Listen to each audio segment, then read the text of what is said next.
What is going on, D Squad? Let's continue Top 5 Thursdays with our third episode in one calendar year. We're off to a great start. And speaking of start, garage sale season has started. I've gone to garage sales twice this year. Awesome finds both times. Thought this video would be important to kind of discuss the negative. What you see on YouTube is kind of our 2-week wife-beating methamphetamine speed run. But what you don't see behind the scenes is more of our 3-day crash where we wind up in the county jail on detox protocol. I want to talk about the negatives today. I want to talk about behind the scenes annoying things we see.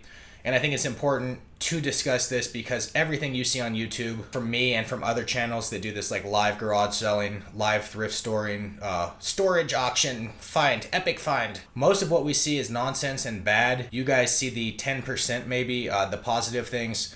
And I want to talk a little bit more about the negative things so that people have more realistic expectations when you guys go out instead of just thinking, why didn't I find Earthbound at the first garage sale? So let's talk about negative things. Top 5 annoying things at garage sales. Let's get right into it. Starting off at number 1, when people want you to buy and sell their item. And what I mean by that is when you walk up to a garage sale, you either ask for what you're looking for or you see it at the sale already out. You go up to the seller, you hold up the item, and you say, how much would you like for this? And they say, make me an offer. Big pet peeve, anyone doing YouTube, anyone out collecting or scalping to resell, it's annoying to have to be the buyer and the seller in the transaction. I want to walk up, I want the seller to tell me a price. It's either too high and we haggle, or it's a good price and I hand them money, or it's nonsense and I walk away from the sell. But I don't like to try to buy and sell the items. Really popular YouTuber by the name of CJR recently kind of started cutting out a lot of the spy cam footage from his garage sales because people in the comment section accused him of lowballing people. He definitely at some points was offering a small amount of money, which I do as well. I think anyone that goes to garage sales, we're trying to get good deals, but basically I want the seller to give me the good deal. I don't want to be the one lowballing. I don't want to throw out a bad price. I want to hear what they want, and I want to, in most cases, hand them the money or haggle a little bit. A lot of the spy camming, people don't want to lowball anymore. I was very guilty of that in the early days of this channel. And to be fair, I kind of changed a lot of my outlook, a lot of my personality, just based off kind of the comment section on the channel. I stopped lowballing, I stopped being kind of a douchebag. And if I didn't see the deal I wanted, I kind of left. And I left some good finds behind, kind of for honor and also to appease the subscribers. But you'll see more and more hunters, as I mentioned, are going to start cutting out some of the footage because we don't want to look like lowballers. We don't want to look like pricks. At the same time, when we're going out garage selling, we want to get the best deal possible because of these negative things I'm talking about right now. Garage selling, for the most part, sucks. And to make up for it, to pay us back, we want good finds. And to get that good find, I want to hear from the seller a dollar value. I don't want to be the buyer and seller. It's a big pet peeve of mine. Getting into number 2, talk about this one before, out in the wild, and it's people that have garage sales over and over and over and over again. It's a huge pet peeve. If you're out garage selling, you're following signs from street to street to street to street. You get to the destination and it's a seller who's having the 17th garage sale this year. You know they don't have the item you're looking for. You know they don't have anything good. They're down to just clothes and knickknacks, and it's very disappointing and frustrating to show up at that same sale and to waste your time and gas driving to that same sale. There are 2 different types of people that continue to have sales. There's people that are just desperate to get rid of items, and they will keep trying to sell the garbage, bottom of the barrel stuff for weeks on end, even though they should just come to the conclusion it's not worth anything, it's not going to sell.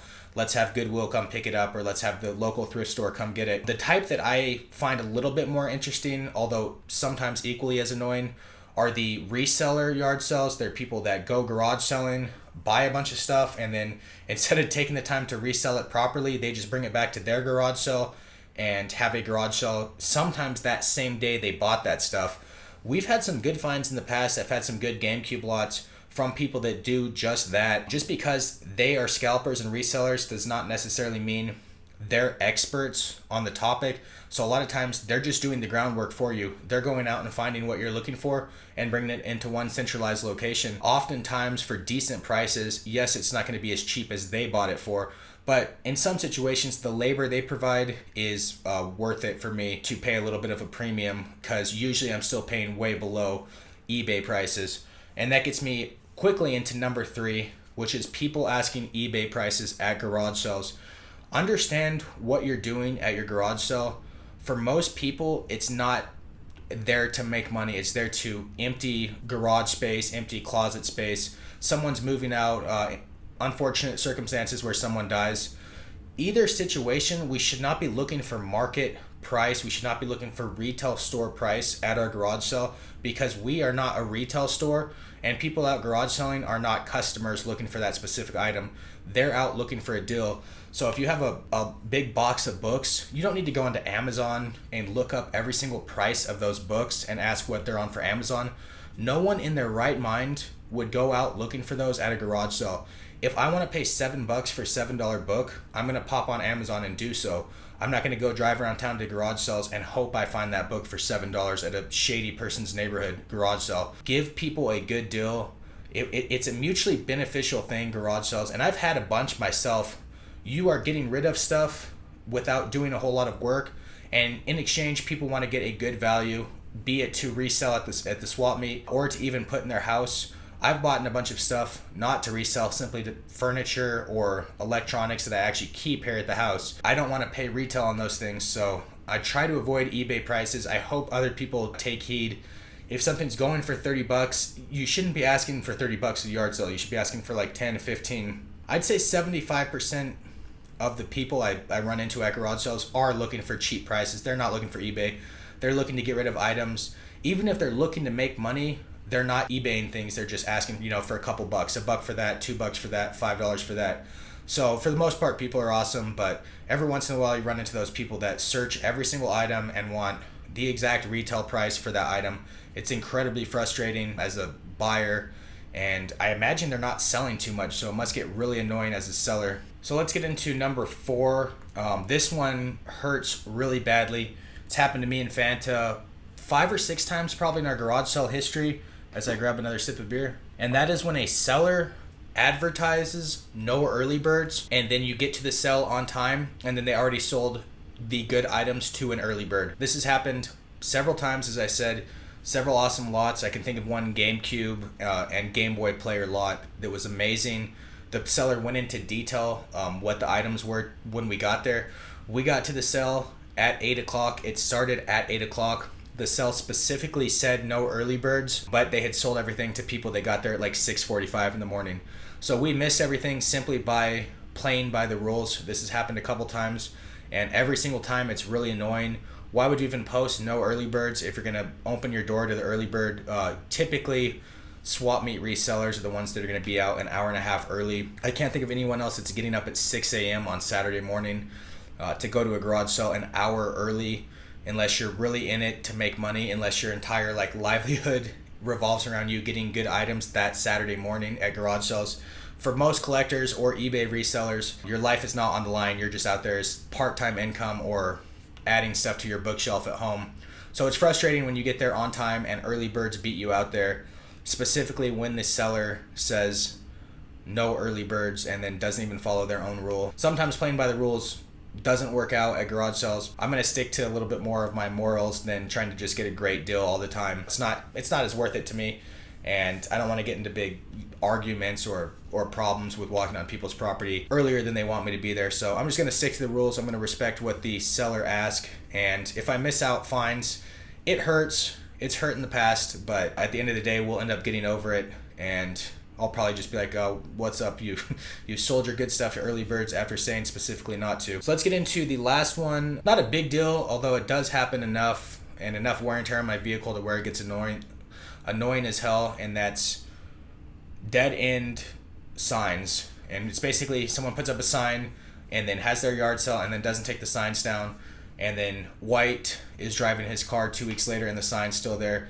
I've driven miles and miles and miles. I've put so much wear and tear on my vehicle, and I've driven over so many annoying potholes because they're always in these sketchy neighborhoods that haven't gotten upkeep to their roads in years. It's kind of a minor nitpick, but it happens probably every single time I go out garage selling. I've been out twice this year, and it's definitely happened at least twice. Following these dead-end signs to absolutely nothing. Not only do they not pick up the big sign on the crossroads, but oftentimes they'll not pick up the next 3 or 4 signs leading to the side streets or the neighborhoods.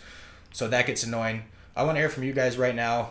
your most annoying thing at the garage sales. If you don't have a specific thing, I want you to tell me a little story, something annoying that's happened to you in the past. Anything I mention annoy you? I want to hear other points of view. I want to hear if I'm wrong on something, if I'm being, rude. Let me know in the comments section. Trying to bring honesty forward. That's my biggest goal with this channel in 2018. Trying to get more content out and to try to be honest. In the past, with YouTube, we just kind of show you whatever we want. We can show you, only the good stuff. You don't hear our sides of the story as much as you hear about, we're positive, we're awesome people.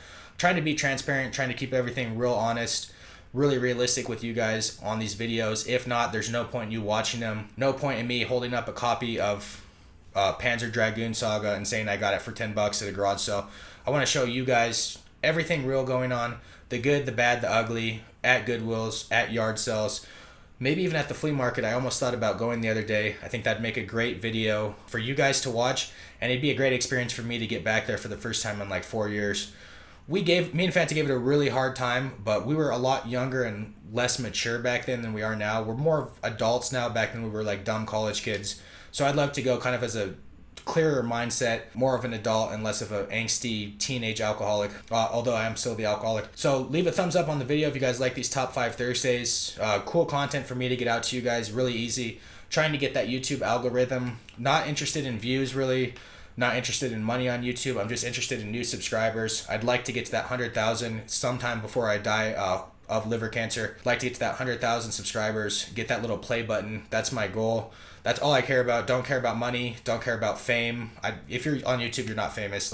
Unless you're like PewDiePie or someone, don't kid yourself. You're not a celebrity. Just want that play button. I think that'd be a really cool little trophy to put up in the house. Thank you guys for watching. Appreciate it. You guys are awesome. Later.